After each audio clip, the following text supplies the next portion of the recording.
dentro de un vaso sanguíneo, ¿ya? Es la normalidad más frecuente que hay en la hemostasia. Es decir, que lo más común que haya es que se forme un coágulo dentro de un vaso sanguíneo. Y ese coágulo dentro de un vaso sanguíneo no es lo mismo que se forme en una vena que se forme en una arteria, ¿no? Cuando se forma en una vena, pues directamente la parte implicada en eso, supónganse que es los miembros inferiores, pues vamos a tener un edema de ese miembro inferior. Ese miembro inferior va a estar obviamente caliente, ¿no? Entonces, es totalmente distinto que un coágulo o un trombo que se forme dentro de una arteria. No nos olvidemos que las funciones de una arteria y una vena son totalmente distintos, ¿no? No nos olvidemos que la arteria es la que lleva el oxígeno a todas las partes, ¿no? Pero obviamente no todas las arterias llevan eso, siempre hay excepciones de la regla, ¿ya? Ya ustedes saben cuáles son las excepciones de la regla, ¿no? ¿Qué arteria no lleva oxígeno y qué vena no lleva CO2 ni detritus a los sitios de eliminación? Son excepciones, ¿no? Entonces, el infarto, que es ya cuando se bloquea totalmente la arteria, pues aparte de que va a ocasionar un dolor tremendo, pues directamente el miembro, dando el ejemplo otra vez a los miembros inferiores, si hay un infarto de una arteria a nivel del miembro inferior, pues el paciente le va a doler hartísimo y obviamente ese miembro inferior, pues donde la arteria está siendo directamente, hay un trombo, donde se está infartando, no va a estar caliente, más bien va a estar frío, ¿no? Porque esa es una de las funciones de las arterias, ¿no? La temperatura además, porque circula sangre, y obviamente se vuelve pálida, ¿no? Porque ya empieza la isquemia, ¿no? Entonces, lo más común es trombo, ¿no? Pero también hay obviamente las hemorragias, ¿no? Entonces, y de eso también se trata este capítulo, ¿no? Que es muy, pero muy interesante, ¿ya? Entonces, aquí dice que estos trastornos se tratan con fármacos, con anticoagulantes para deshacer esos trombos y también con fibrinolíticos, ¿no? Para deshacer ese trombo que ya se ha formado, ¿no? Estos trastornos hemorrágicos relacionados con problemas de la hemostasia son menos frecuentes que los trastornos tromboembólicos, ¿no? Es decir, que los tromboembólicos son como que más frecuentes, ¿no? Los trastornos hemorrágicos incluyen, obviamente, lo que es la hemofilia, ¿no? Que se trata directamente con factor 8, ¿no? Y la deficiencia de famosa de vitamina K, ¿no? Que se suplementa obviamente con vitamina K. La deficiencia de vitamina K no es muy común, porque normalmente la vitamina K en primer lugar la producen las bacterias a nivel de la microbiota, a nivel intestinal, y obviamente también es importante, digamos, esta vitamina K ya a nivel del hígado, ¿no? Entonces, siempre cuando hay una deficiencia de esta vitamina K, tenemos que ver la función hepática y también la microbiota, que es muy importante, porque no nos olvidemos que es una vitamina liposoluble, entonces necesita también la presencia de la bilis, ¿no? A nivel del intestino para que se absorba. Y si no hay una buena producción de bilis, pues puede haber disminución de su absorción, como por ejemplo en un síndrome coledociano, cuando hay un bloqueo, digamos, de justamente el colédoco y no llega bilis hacia el intestino. Fíjense ustedes acá a su lado derecho de ustedes tienen todos los inhibidores plaquetarios, ¿ya? Estos nombres que están en rojo son en realidad los nombres de los laboratorios originales, ¿ya? Y obviamente algunos van a decir que es solo genérico, ¿no?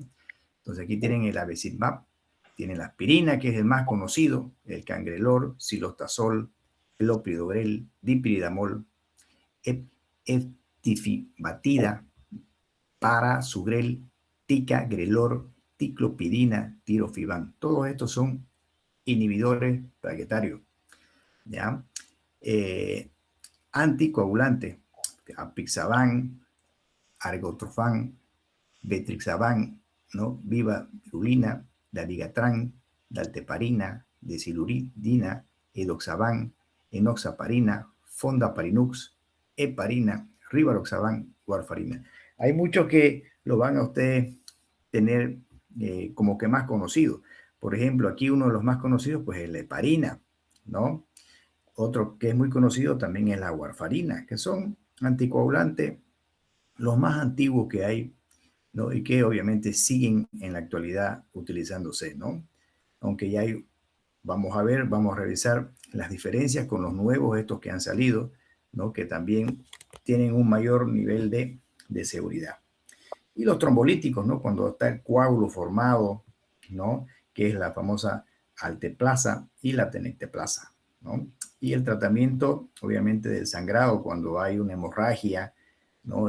Principalmente se utiliza mucho esto en cirugía, ¿no? En una cesárea también, una que no hay una buena hemostasia, pues directamente tenemos el ácido aminocaproico, ¿no? Tenemos el ácido tranexámico, que es lo que más hay aquí en Bolivia, el sulfato de protamina. Este sulfato de protamina es el antídoto de heparina o estos otros compuestos de heparina de bajo peso molecular, es el antídoto, ¿no? Cuando hay una sobredosis de heparina, ¿no? Y la vitamina K, que también cuando hay, digamos, como le decía, una insuficiencia del hígado y obviamente una alteración en la microbiota, y que este también es el antídoto, ¿no?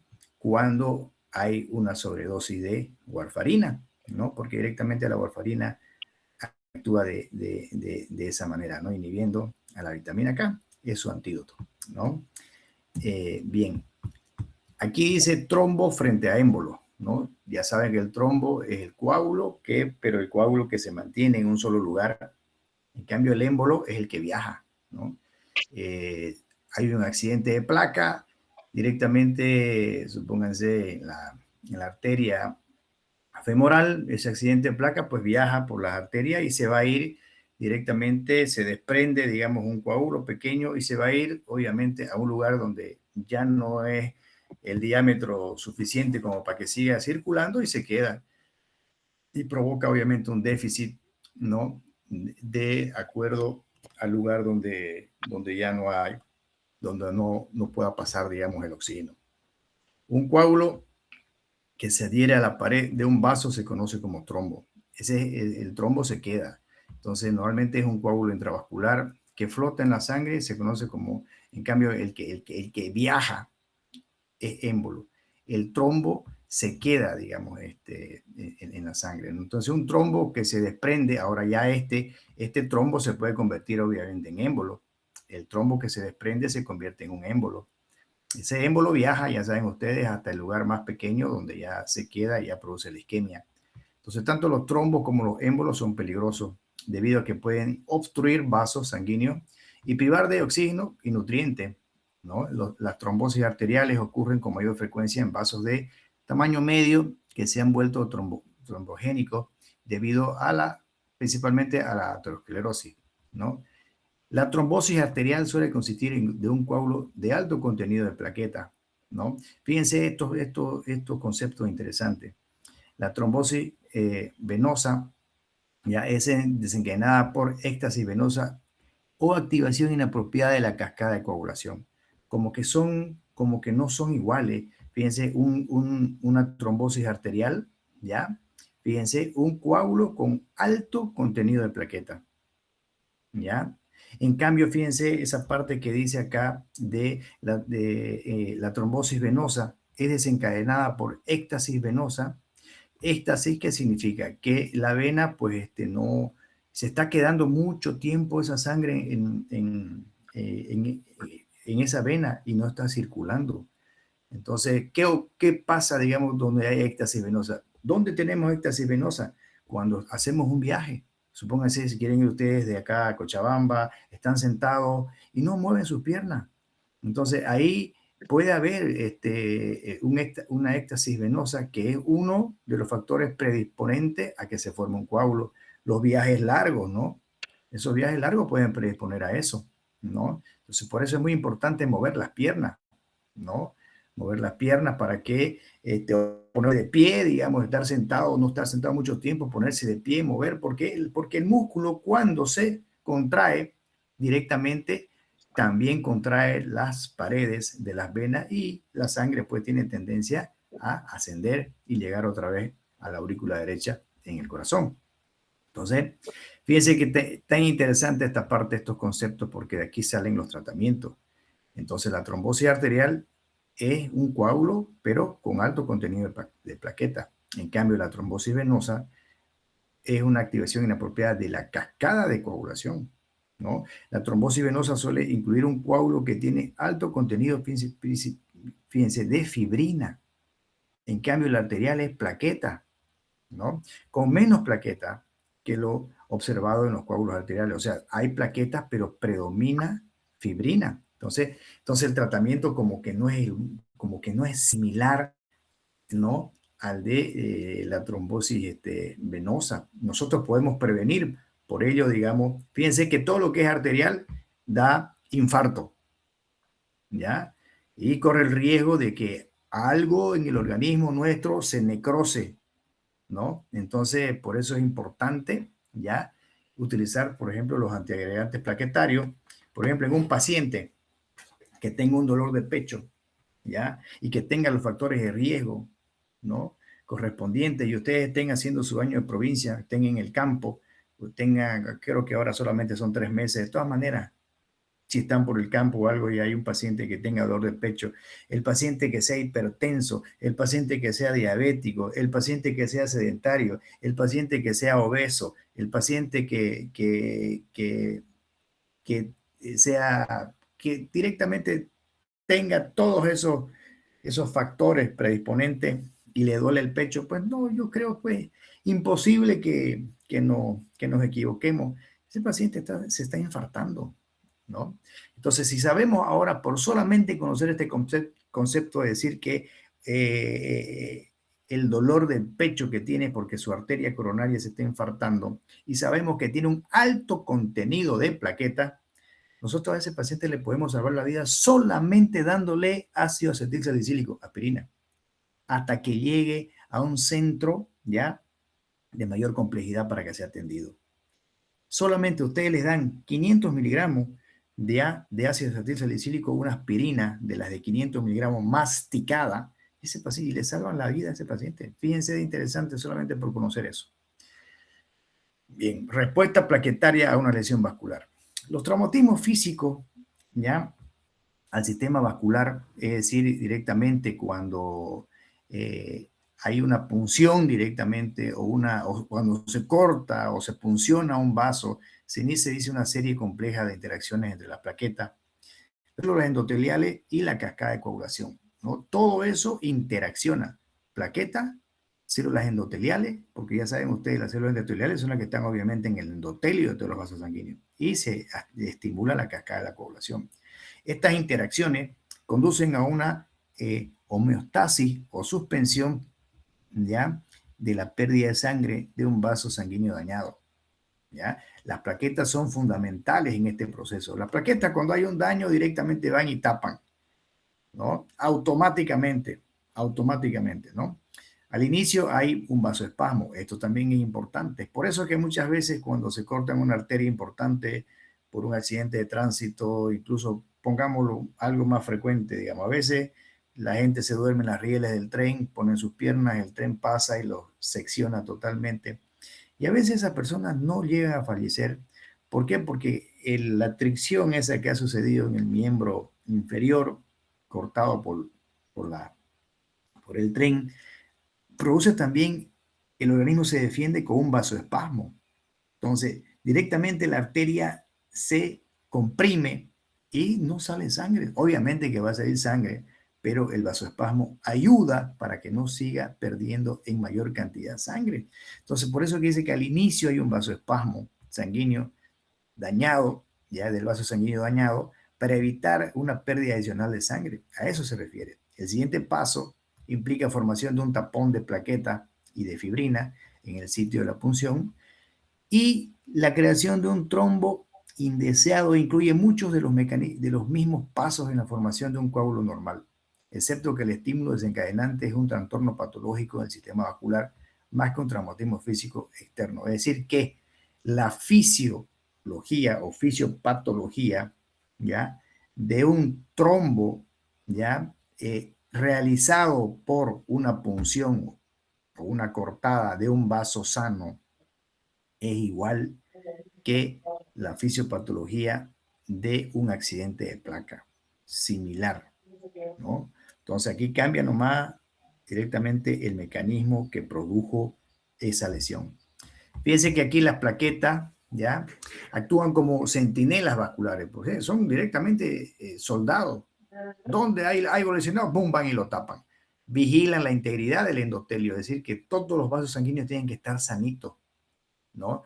Ni siquiera tienen que estar, por así decirlo, rugosos, digamos. No, tienen que estar totalmente suaves, porque cuando hay rugosidad, también las plaquetas van ahí a tratar de que esa rugosidad otra vez se vuelva suave.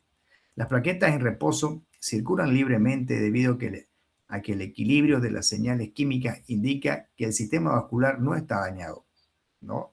Porque todo es así, todo es en el organismo por dentro para que todo funcione, que haya una homeostasis, pero totalmente compensada, ¿no? Es que todo tiene que funcionar normal. Fíjense aquí las plaquetas. Punto número 1, plaquetas en reposo. Aquí están, estas son las plaquetas en reposo. Fíjense aquí cómo está el endotelio, ¿ya? Las células endoteliales aquí están sanitas, tan bonito, el endotelio está bonito acá, ¿no? Acá tenemos la membrana basal, ¿no? Y acá tenemos la fibra de colágeno que están obviamente debajo de esa membrana basal. Aquí tenemos una plaqueta, ¿no? Y todos los componentes que tienen las plaquetas, receptores de la glucoproteína 2B, 3A, que están inactivos, estos también son sumamente sensibles, ¿no? Que otro de los mecanismos por los cuales la plaqueta también se agrega, ¿no? Acá fíjense cómo está, digamos, dentro de la plaqueta, qué es lo que hay acá. Tenemos calcio, ¿no? Secuestrado, el calcio secuestrado adentro de la plaqueta, ¿ya? Y esto es cuando hay una plaqueta en reposo, ¿no? Entonces, el calcio es sumamente importante también para agregación plaquetaria. Entonces, fíjense qué es lo que pasa aquí. Nos vamos a la teoría. Punto número 1. ¿Ya? La prostaciclina, ¿ya?, es sintetizada por las células endoteliales intactas y actúa como un inhibidor de la agregación plaquetaria. Es decir, que en el endotelio siempre se va a agregar constantemente prostaciclina, ¿no? Entonces esta prostraciclina va a hacer que las plaquetas no se agreguen. La prostraciclina, también conocida como prostaglandina I2, se une a los receptores de membrana plaquetaria que se acoplan a la síntesis de adenosín monofosfato. Fíjense aquí, prostraciclina ingresa y se va aquí al adenosín monofosfato, ¿ya? Directamente, y directamente las concentraciones elevadas de este adenosín monofosfato intracelular se relacionan con una disminución del calcio intracelular. Hacen directamente aquí, al entrar la prostraciclina, al activar el adenosín monofosfato, este adenosín monofosfato inactiva el calcio, ¿no? Entonces el calcio pues se mantiene dentro de la plaqueta, ¿no? Entonces la disminución del calcio intracelular, dice, previene la activación plaquetaria, ¿ya?, y la liberación subsecuente de los agentes de agregación plaquetaria, ¿no? Entonces, gracias directamente a la prostaciclina, hacen que este calcio directamente no se libere, se mantiene. Las células endoteliales dañadas, ahora ya es distinto, ya que hay un endotelio dañado, sintetizan menos prostaciclina que las células sanas. Con menos prostaciclina para unirse a los receptores plaquetarios, se sintetiza menos también este adenosín monofosfato, ¿ya?, intracelular, y esto conduce a que la plaqueta se agregue. ¿Por qué? Porque ya al haber menos adenosín monofosfato, pues directamente no va a bloquear el calcio, se va a liberar el calcio, ¿no? Y va a ocasionar, pues obviamente, que la plaqueta se agregue, ¿no? Entonces, fíjense acá en el paso 2 y aquí, el endotelio sano e intacto que libera prostaciclina en el plasma directamente. Acá está el endotelio, libera la prostaciclina. La prostaciclina se une a los receptores de las membranas plaquetarias causando síntesis de adenosín monofosfato. El adenosín monofosfato estabiliza los receptores de glucoproteína 2B y 3A, ¿ya? Inactivo e inhibe la liberación de los gránulos que contienen agentes de agregación plaquetaria y o calcio. Entonces, todo eso hace que la plaqueta esté tranquila, ¿ya? Tranquila. Entonces, fíjense ya qué ocurre aquí en el paso ya número 3.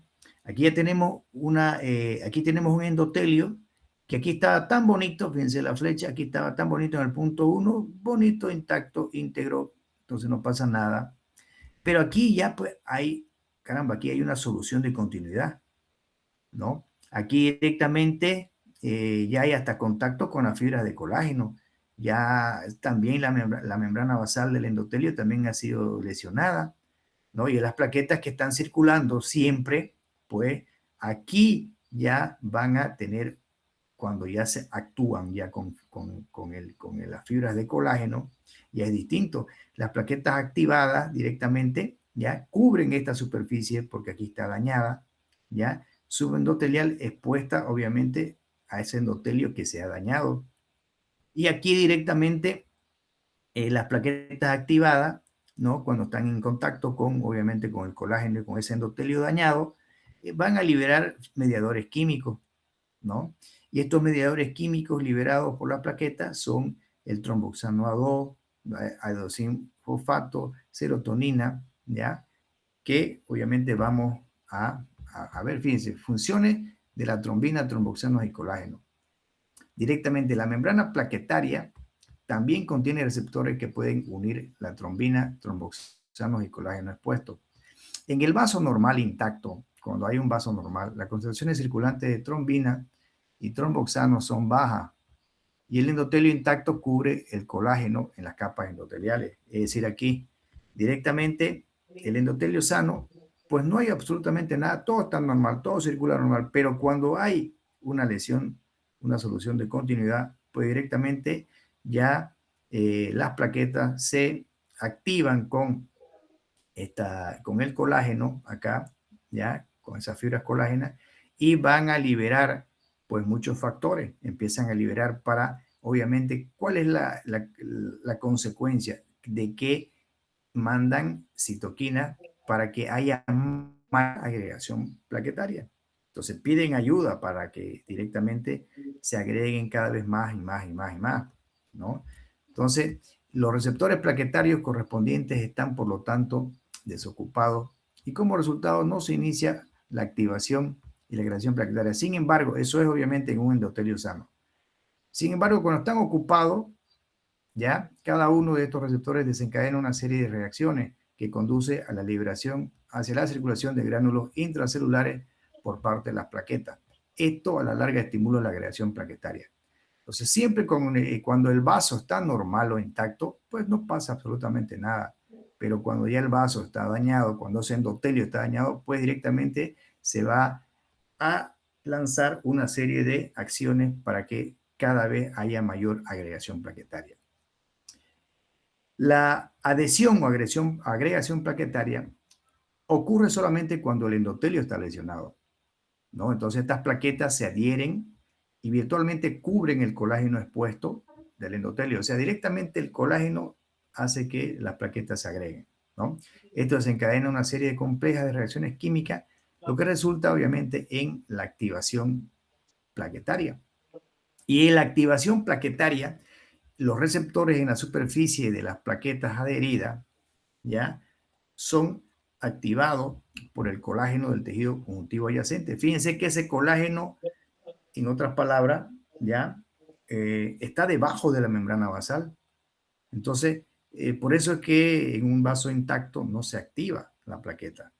Pero cuando hay una lesión, pues ya ese colágeno entra en contacto, ya, con la plaqueta y se activa toda esa cascada que lo vamos a ver ahorita nuevamente. Esto causa cambios morfológicos en las plaquetas y la liberación de gránulos de plaquetas que contienen mediadores químicos, que ya lo hemos visto, como el adenosín difosfato, el tromboxano A2, la serotonina, ¿no? Factores de activación plaquetaria y trombina. Fíjense aquí, para que se den cuenta ustedes cómo es una plaqueta, vámonos con los ojos a la derecha, fíjense una plaqueta en reposo. Son así las plaquetas en reposo. Y fíjense cuándo es una plaqueta activada. Fíjense cómo se activa la plaqueta, cómo salen estos pseudópodos así directamente, que estos pseudópodos hacen directamente, entran en contacto con el colágeno, ¿ya? Para adherirse con mayor firmeza y obviamente también para adherirse con mayor firmeza entre ellas mismas, ¿no? Esta es una microfotografía electrónica, ¿ya? De plaqueta. Una plaqueta en reposo y fíjense cómo es una plaqueta activada. No es totalmente distinto, ¿no? Las plaquetas son espectaculares. Hoy en día hay muchas funciones de las plaquetas que se las utiliza en medicina regenerativa directamente para mejorar la piel, para mejorar el cabello, para mejorar las articulaciones. Hay un sinfín de, de acciones que las plaquetas nos ayudan, ¿no? A nosotros en todo aspecto, ¿no? La verdad que hay que tomar en cuenta esto, que las plaquetas no son células, las plaquetas son fragmentos de células. En realidad, la célula es el megacariocito y las plaquetas son fragmentos celulares, ¿no? Bien, entonces, estas moléculas de señalización se unen a receptores de la membrana externa, ¿ya? De las plaquetas, todas las que hemos dicho acá, el adenosín difosfato, el tromboxano A2, la serotonina, directamente se van a unir a receptores de la membrana externa de las plaquetas en reposo que circulan a la cercanía. Estos receptores funcionan como sensores que son activados por señales enviadas a las plaquetas adheridas. Las plaquetas previamente en reposo se activan y comienzan a agregarse si hay una lesión, ¿no? Estas acciones están mediadas por varios sistemas mensajeros que a la larga resultan en concentraciones elevadas de calcio y una menor concentración de AMP dentro de la plaqueta. Otra vez aquí estamos volviendo al calcio. El calcio es muy importante para la agregación plaquetaria. Si ese calcio se mantiene dentro de la plaqueta sin problema, no pasa nada. Pero si ese calcio es liberado, sí puede pasar. Se activan totalmente, ¿no? Agregación plaquetaria. Y esta es una de las funciones más importantes de este tema también. El aumento del calcio citosólico, ahí está, ya lo estamos viendo acá. Entonces, lo que les decía antes, el aumento del calcio que acompaña la activación se debe a la liberación de las reservas secuestradas del calcio dentro de la plaqueta. Aquí hemos visto que el calcio está secuestrado aquí dentro de la plaqueta. Este calcio se libera, fíjense acá, agregación plaquetaria. Directamente no nos olvidemos que las plaquetas se activan cuando hay una solución de continuidad y lesión del endotelio, porque hay contacto con el colágeno que está aquí abajo. Y aquí las plaquetas ya se están obviamente agregando. Y fíjense cómo llaman más y más y más y más, ¿no? Las plaquetas se reclutan y hacen un tapón plaquetario, ¿no? De ahí aquí estamos viendo ya la plaqueta en su integridad. Vemos aquí la plaqueta, ya. Aquí vemos que ingresa tromboxano A2 porque ya hay lesión, ¿no? Ingresa la trombina, ingresa todos estos. Y directamente esto, ¿qué van a hacer? Directamente van a este depósito de calcio, lo van a estimular, ¿no? Y se va a liberar calcio, ¿no? Y se van a liberar obviamente gránulos adentro de muchos otros mediadores, trombina y otros mediadores más, ¿ya? Y esto va a hacer a que se agreguen más las plaquetas, ¿no? Entonces también aquí entra ya el fibrinógeno, que también es otro mecanismo por el cual las plaquetas se agregan, que lo vamos a ver más adelante, que es ya otro mecanismo porque las plaquetas se agregan, ¿no? Aquí, digamos, la famosa aquí, la trombina, el tromboxano A2, el ADP y otros mediadores liberados de las plaquetas activadas, ya cuando se activan obviamente por contacto con el colágeno lesionado, ya causan una elevación de la concentración de calcio. estos directamente van a actuar aquí y van a liberar el calcio para que haya mayor agregación plaquetaria. Ahora aquí ya cuando hay fibrinógeno, el calcio elevado, ¿qué pasa con el calcio que ya está elevado dentro del citosol, dentro del citoplasma, dentro de la plaqueta? Causa liberación de gránulos de plaqueta, activación de la síntesis de tromboxano A2 y activación de los receptores de glucoproteína 2B3A, que hacen que más se agregue la plaqueta, absolutamente más, ¿no?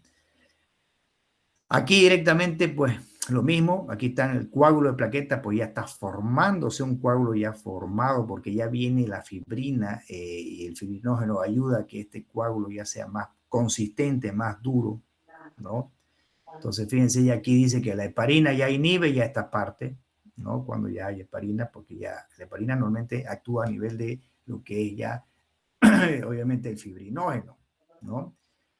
Activación de los factores de coagulación del plasma, aquí, ya una vez las plaquetas primero hacen el tapón plaquetario y luego tiene que haber ya la parte de fibrinógeno, ¿no? Y trombina para que se produzca la trombina y obviamente la fibrina y directamente esto ya se consolide, ¿no? Todo ese proceso, digamos, primero es el tapón plaquetario y después obviamente ya viene la trombina y fibrina para que ya eso sea más sólido, ¿no?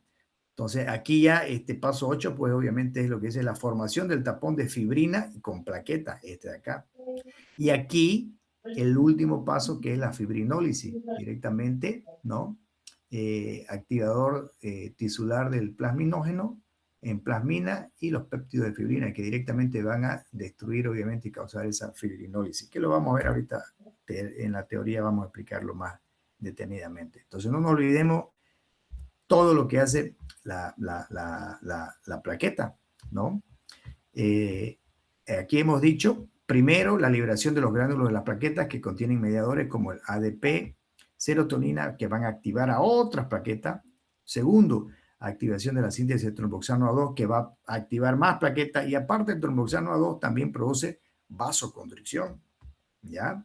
Punto 3, activación de los receptores de la glucoproteína GP, que es glucoproteína, es GP, se abrevia GP, 2A3A, 2B3A, que se unen, esta glucoproteína 2B3A se van a unir al fibrinógeno, ¿ya? Entonces, fíjense que esta es otra forma, ¿ya?, de inhibir una agregación plaquetaria. Hay medicamentos que inhiben la glucoproteína 3B, ya 2B, perdón, y 3A, para que no haya un contacto con el fibrinógeno por ese lado no se agregan las plaquetas. Es uno de los lugares donde actúan los antiagregantes plaquetarios. Entonces, pero sí hay una activación de esta glucoproteína 2B3A con el fibrinógeno, a la larga regulan la interacción de plaqueta a plaqueta y la formación de trombo. El fibrinógeno, una glicoproteína plasmática soluble, se une de forma simultánea a los vectores de glucoproteína 2B3A en las plaquetas separadas, lo que resulta en un enlace cruzado de plaqueta y agregación plaquetaria. Esto conduce a una avalancha de agregación plaquetaria debido a que cada plaqueta activada puede reclutar otra plaqueta, ¿no? Eso es lo que se quiere hacer, por eso un tapón plaquetario. Por ejemplo, tenemos una plaqueta aquí directamente bonita, redondita, ¿no? Aquí ya la tenemos ya como que se le pararon los pelos, ya se activó la plaqueta, ¿no? Como lo hemos visto en esta imagen. Está bonito, bien peinadita y aquí se le pararon los pelos, ya como que se enojó, digamos.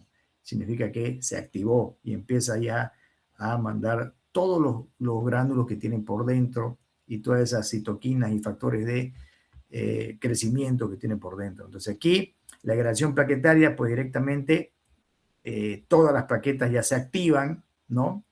¿Ya? Y obviamente también tiene estos receptores, estos que están verdes acá, ¿no? Que son los receptores de glucoproteína 2B y 3A. Y estos, juntamente con el fibrinógeno, pues van a hacer mayor agregación plaquetaria, ¿no? Acá tenemos en su cuadrito del lado derecho Los medicamentos, aquí tenemos la aspirina, el cilostazol, clopidogrel, dipridamol, prasugrel, tegagrelor. Directamente les dice los efectos adversos, ¿ya? Los efectos adversos de cada uno de ellos, ¿no? La aspirina tiene mucho, es muy alergénica, ¿no? Algunos pacientes producen mucha alergia, por eso aquí le va a decir angioedema, es ese edema normalmente de los vasos sanguíneos que puede producir edema de labios, de cara, de lengua, ¿no? Sangrado, broncoespasmo, alteraciones gastrointestinales, síndrome de Reye, ¿no? Síndrome Steven-Johnson, ¿ya? Acá interacciones farmacológicas con anticoagulantes, inhibidores de la PY2, con AINES, ¿no? Aumento de sangrado, sidofovir, puede producir nefrotoxicidad, ¿no? Con el probenecid, efectos uricosúricos disminuidos, ¿ya? Y acá tenemos parámetros que debemos monitorizar, por ejemplo. Tenemos que hacer un hemograma, digamos acá, y acá el otro que significa una prueba de función hepática, ¿no?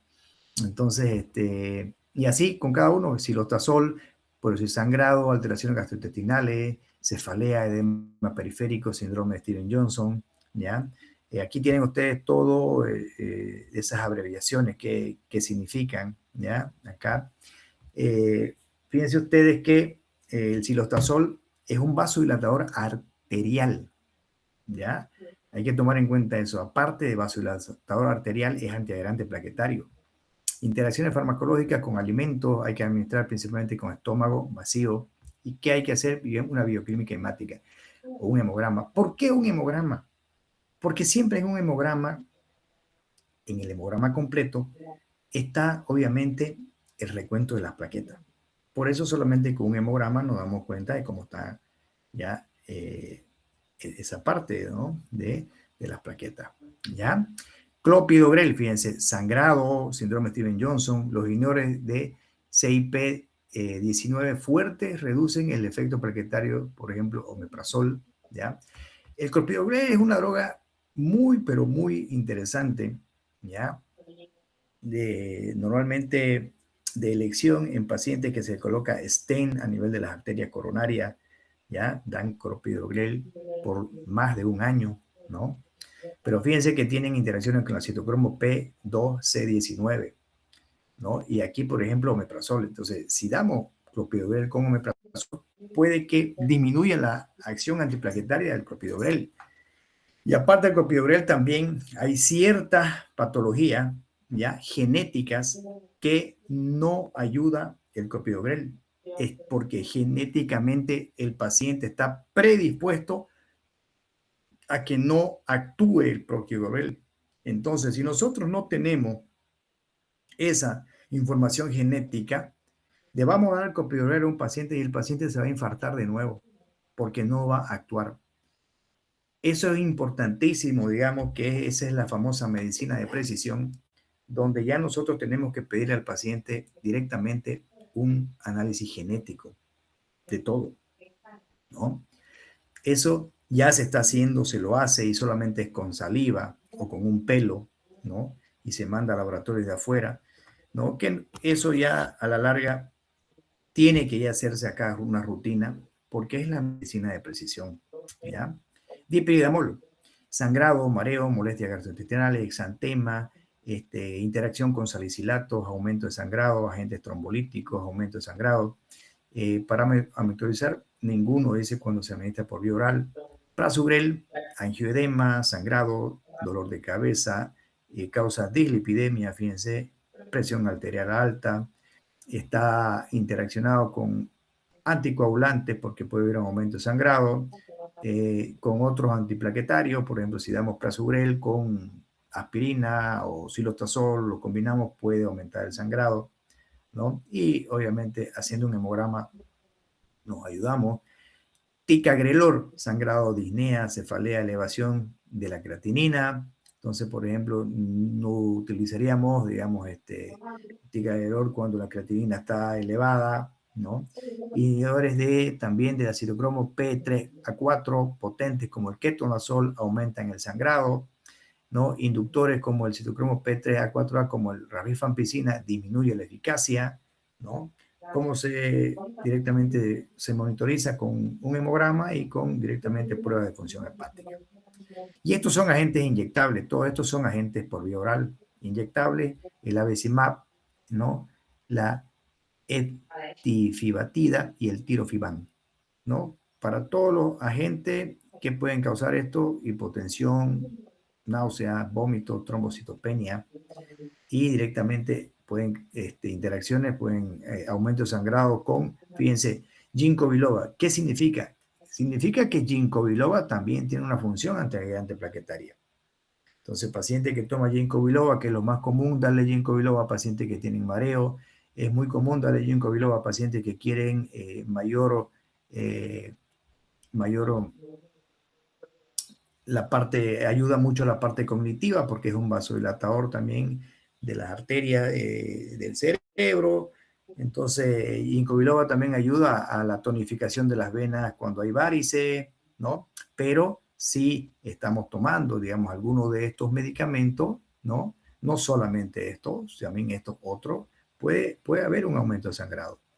Entonces, también salicilato, también los famosos, estos son los inhibidores selectivos de la recaptación de serotonina. ¿Y cuáles son estos? Pues los antidepresivos, fíjense. Los antidepresivos también influyen acá. Puede haber aumento de sangrado.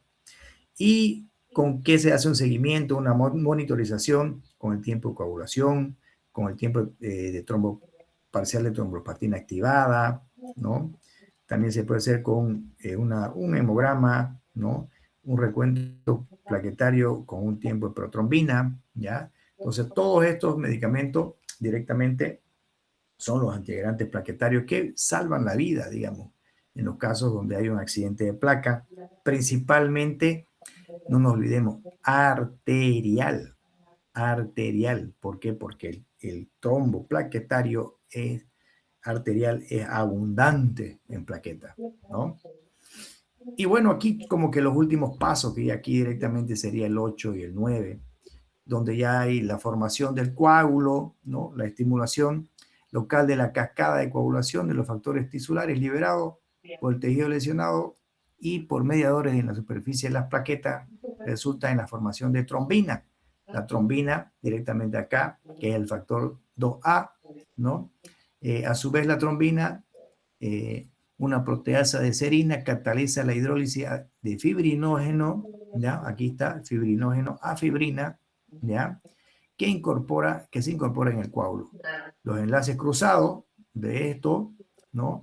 Subsecuente, ¿ya? De las hebras de fibrina, estabilizan el coágulo y forman un tapón hemostático de plaquetas fibrinas. O sea, primero es el tapón plaquetario, luego es el tapón ya unido con fibrina.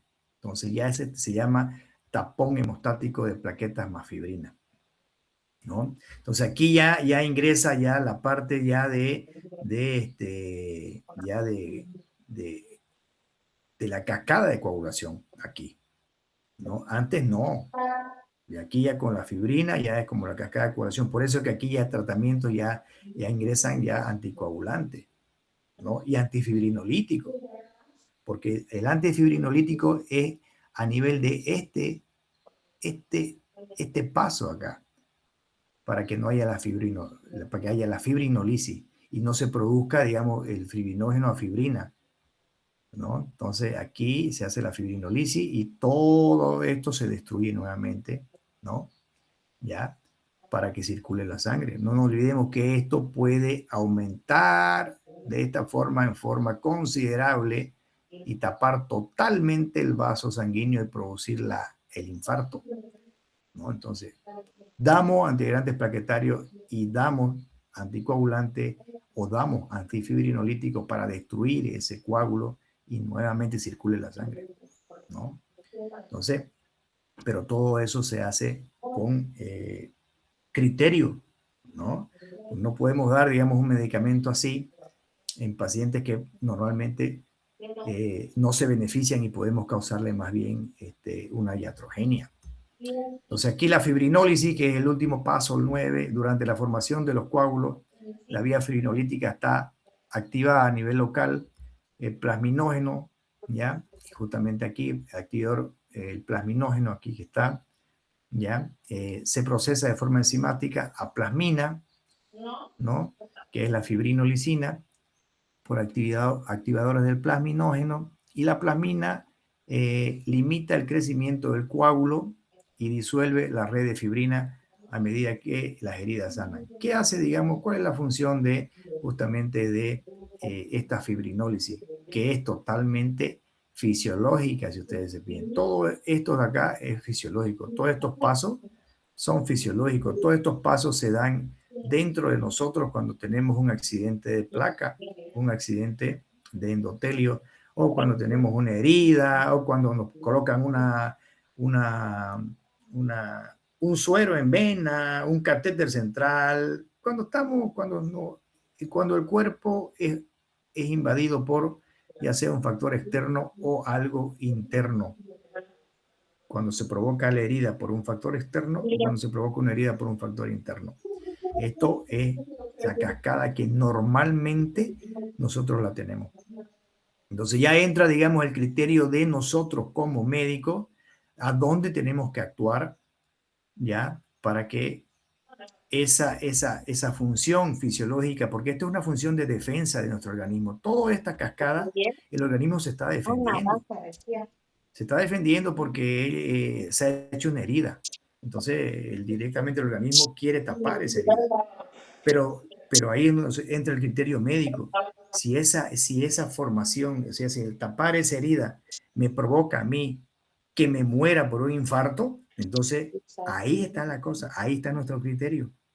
Ahí está donde nosotros tenemos que darle antiagregantes plaquetarios al paciente, tenemos que darle anticoagulantes, tenemos que destruir ese coágulo dando antifibrinolíticos, o sea, ahí está nuestro criterio, ¿ya? Porque todo esto que están viendo ustedes está dentro de una fisiología o fisiopatología, se puede decir, es una cascada normal,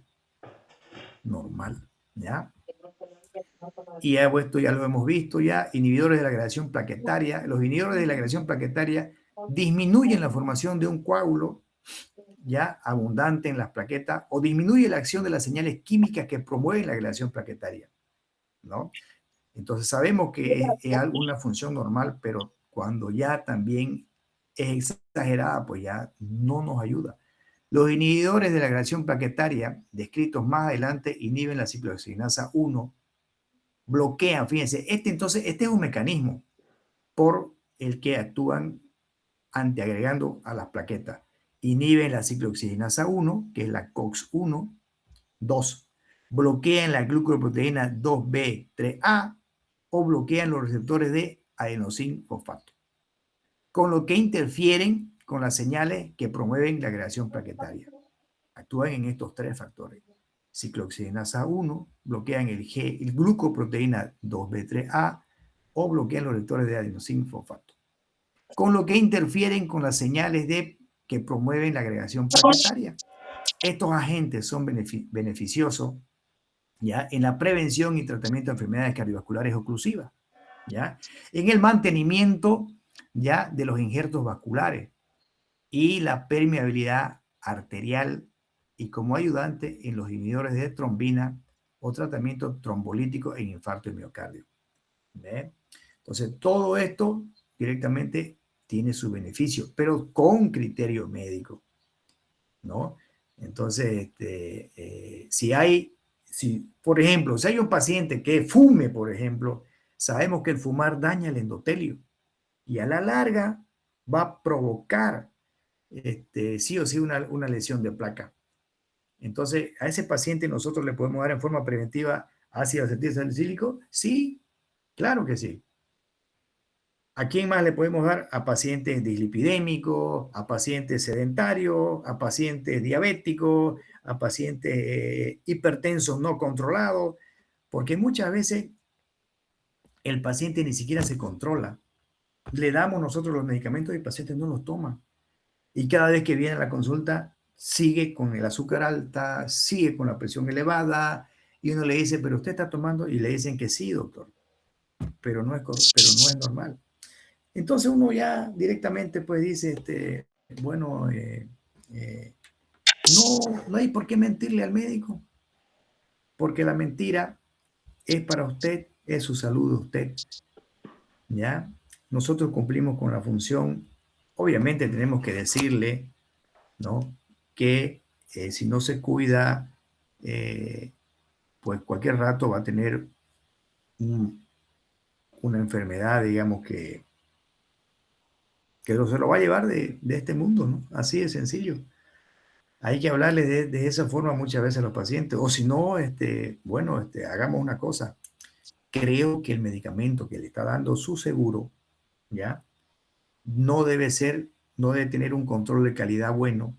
Y es mejor que compremos los medicamentos, ¿ya? De esta marca, ¿ya? Para que garanticemos la función que queremos que se haga en su organismo. Y usted no se le eleve el azúcar, a usted no se le eleve la presión y esté controlado, porque puede ser eso también. Le podemos dar medicamentos genéricos que hay en el seguro, ¿ya? Pero esos medicamentos genéricos pueden no hacerle bien al paciente. Y el paciente puede estar diciéndole la verdad, doctor, lo tomo a horario, como usted me dijo. Entonces, bueno, lo que vamos a hacer es lo siguiente.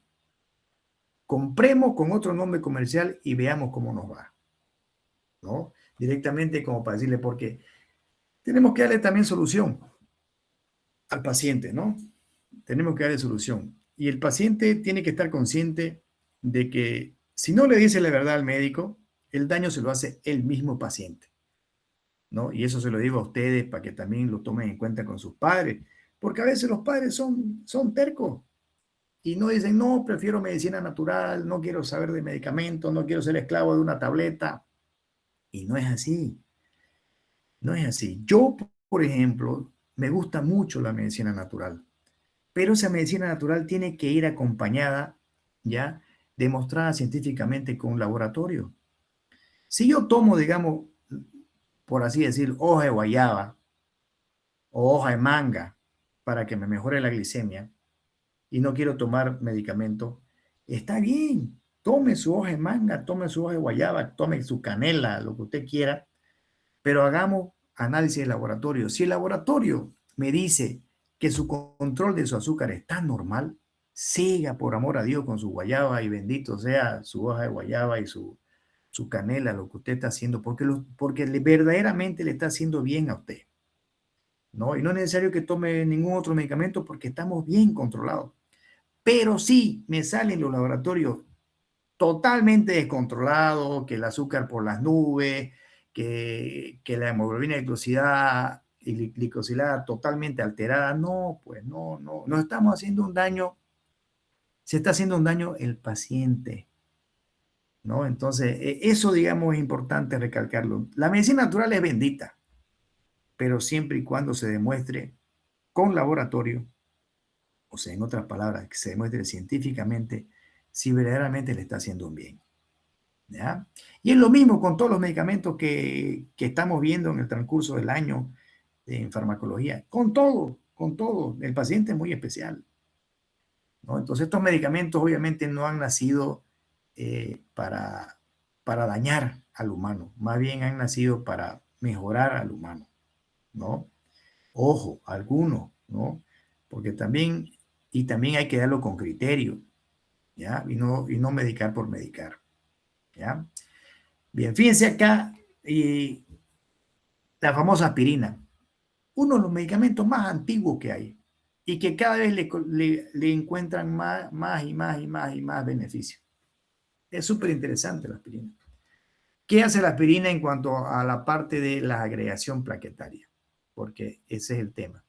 La estimulación de las plaquetas por la trombina, ¿ya? Colágeno, obviamente estamos hablando ya, cuando hay contacto con trombina y colágeno es porque el endotelio se ha dañado, ¿no?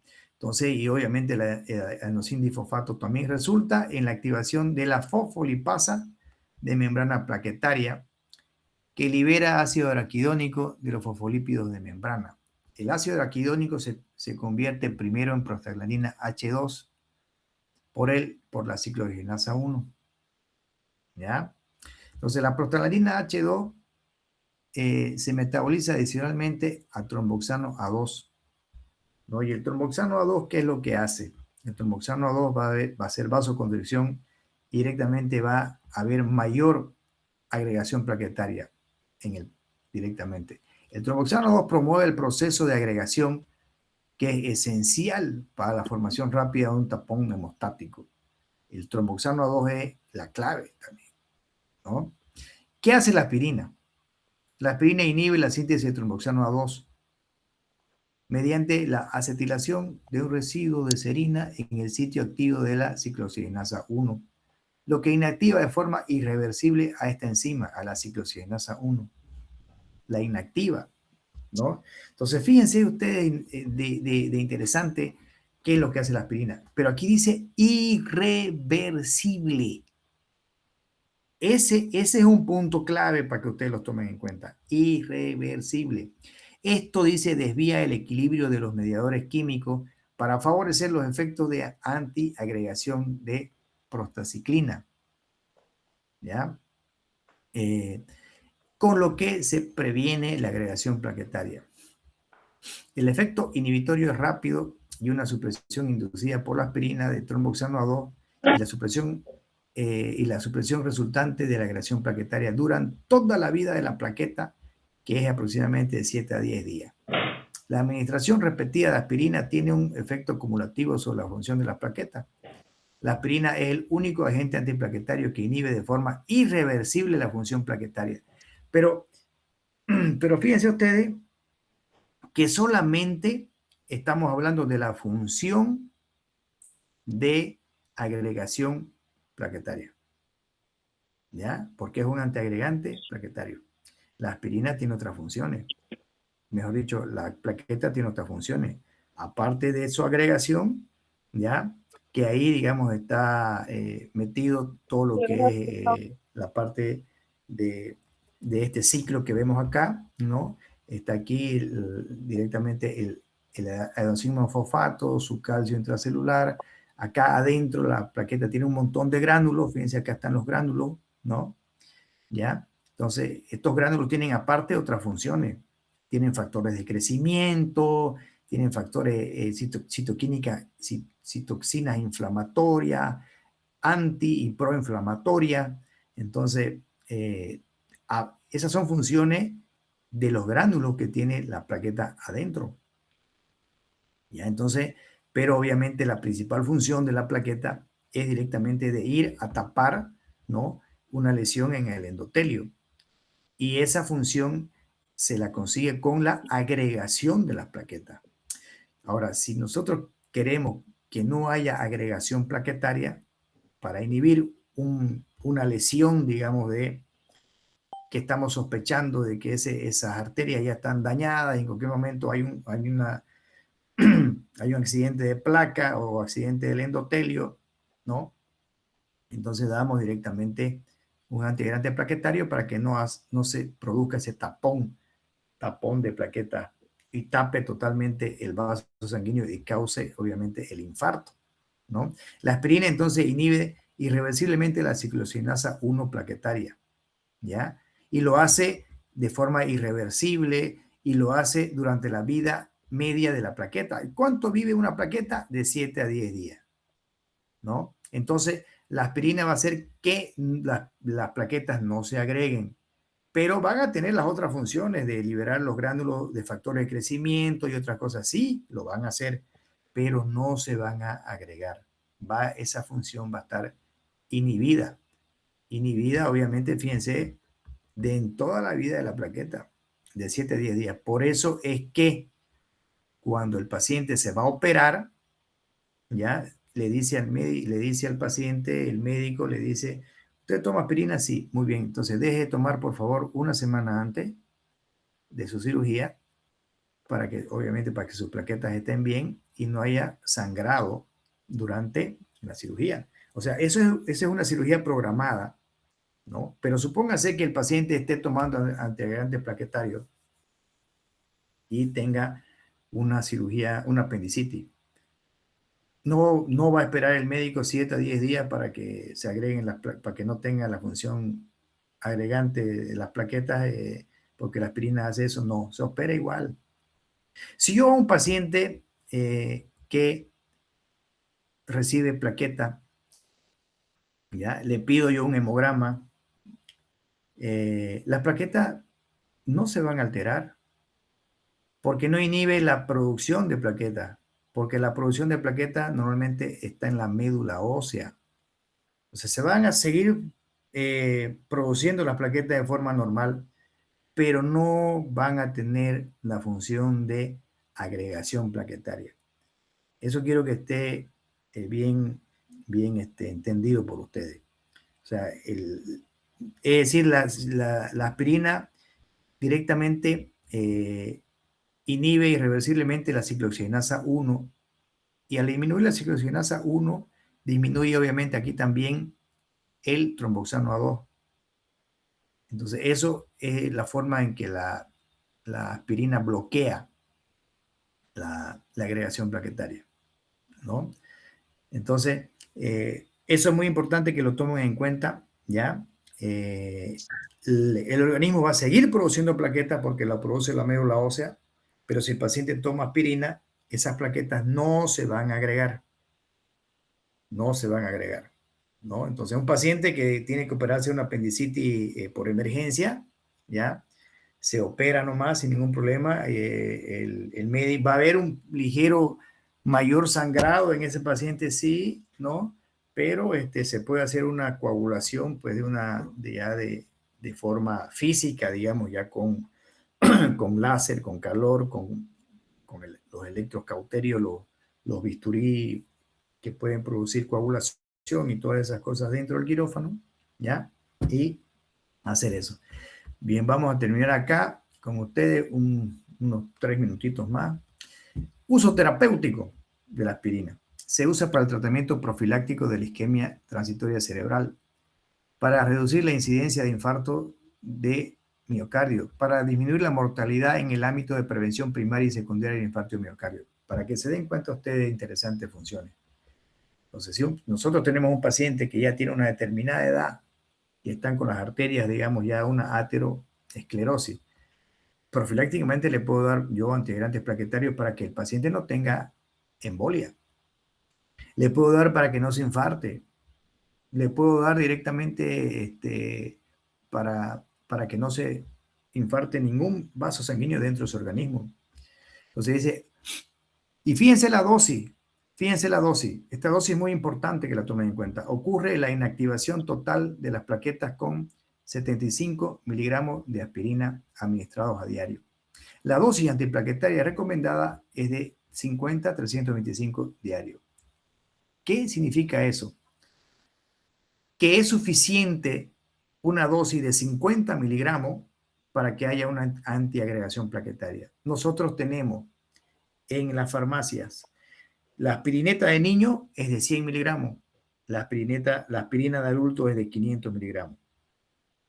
Para que haya una función antiagregante plaquetaria, solamente es necesario la dosis de 50 a 325 miligramos. Término medio, pongámosle 100 miligramos. Es lo más común, una aspirineta en niños. Suficiente, ¿ya? No 500 miligramos. O sea, hay mucha gente que dice, no, yo tomo mi aspirina todos los días, 500 miligramos. No, no es correcto porque esa aspirina de 500 miligramos lo que puede ocasionar, ya, también es úlceras a nivel gástrica, ¿no? Entonces, la dosis es suficiente de 50 a 325, término medio 100. Incluso hay medicamentos que tienen solamente 75 miligramos, que hay acá en Bolivia que se llama Cuore. Y los antiagregantes plaquetarios de dosis de acetilsalicílico a nivel de Estados Unidos, que vienen en botes de 300 tabletas o 500 para todo un año, viene de 81 miligramos de ácido acetilsalicílico. Suficiente para la función antiagregante plaquetaria que queremos. Farmacocinética. Cuando se administra por vía oral, la aspirina se absorbe mediante difusión pasiva y se hidroliza sin demora a ácido salicílico en el hígado. El ácido salicílico se metaboliza aún más en el hígado y una parte se excreta sin cambio en la orina. La vida media de la aspirina varía de 15 a 20 minutos y para el ácido salicílico es de 3 a 12 horas. Entonces, fíjense, es interesante, en 15 a 20 minutos ya directamente hace su efecto, ¿no? Y directamente de 3 a 12 horas. O sea, la aspirina es un fármaco espectacular porque tiene dosis antiagregante, tiene dosis analgésica, tiene dosis antiinflamatoria. Y por si acaso, no son la misma dosis. No son la misma dosis. Cada vez aumenta. ¿Ya? Efectos adversos: la dosis más elevada de aspirina aumentan las toxicidades relacionadas con fármacos, ¿ya? Así como la probabilidad de que la aspirina también inhiba la producción de prostaciclina. No nos olvidemos que la prostaciclina es totalmente vasodilatadora, ¿no? Es importante eso. El tiempo de sangrado se prolonga con tratamiento de aspirina, causando complicaciones que incluyen una mayor incidencia en accidentes vasculares hemorrágicos y sangrados gastrointestinales, especialmente con dosis más elevadas del fármaco. Por eso es que es suficiente es 75 o 100, no 500 miligramos. Los fármacos antiinflamatorios no esteroideos como ibuprofeno inhiben también la ciclokinasa 1 en forma al competir de forma transitoria con el sitio catalítico. El ibuprofeno, si se toma en un lapso de 2 horas antes de la aspirina, puede obstruir el acceso de la aspirina al residuo de serina y por lo tanto antagonizar la inhibición plaquetaria por parte de la aspirina. De este modo se debe tomarse en cuenta que la aspirina de liberación inmediata al menos de 60 minutos antes o al menos de 8 horas después del ibuprofeno. Entonces, fíjense, es interesante esta parte, que el ibuprofeno compite con los sitios, ¿ya? También de la aspirina y puede bloquear la función antiagregante de la aspirina. Pero también el ibuprofeno es antiagregante plaquetario, ¿ya? O sea que de todas maneras el paciente igual está dentro de lo que corresponde a la función antiagregante.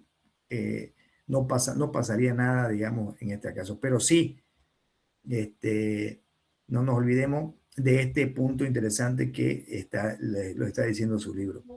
El ibuprofeno, si se toma en un lapso de 2 horas antes de la aspirina, puede obstruir el acceso de la aspirina al residuo de serina y por lo tanto la aspirina bloquea la acción antiplaquetaria de la aspirina por parte de la acción del ibuprofeno, ¿no? Entonces dice, por eso que hay que tomar, dice, una aspirina de liberación inmediata, por lo menos en 60 minutos antes, después de un ibuprofeno.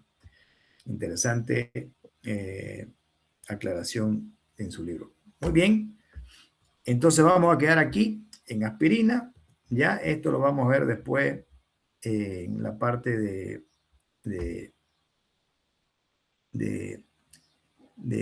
la teoría de la tarde, de las 6 de la tarde. ¿Ya? Muy bien, yo creo que ya ingresaron los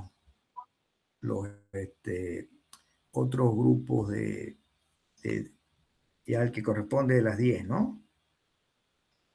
Bien, se pueden quedar o se pueden, depende de ustedes si tienen otros compromisos, porque vamos a repetir nuevamente todo, ¿ya?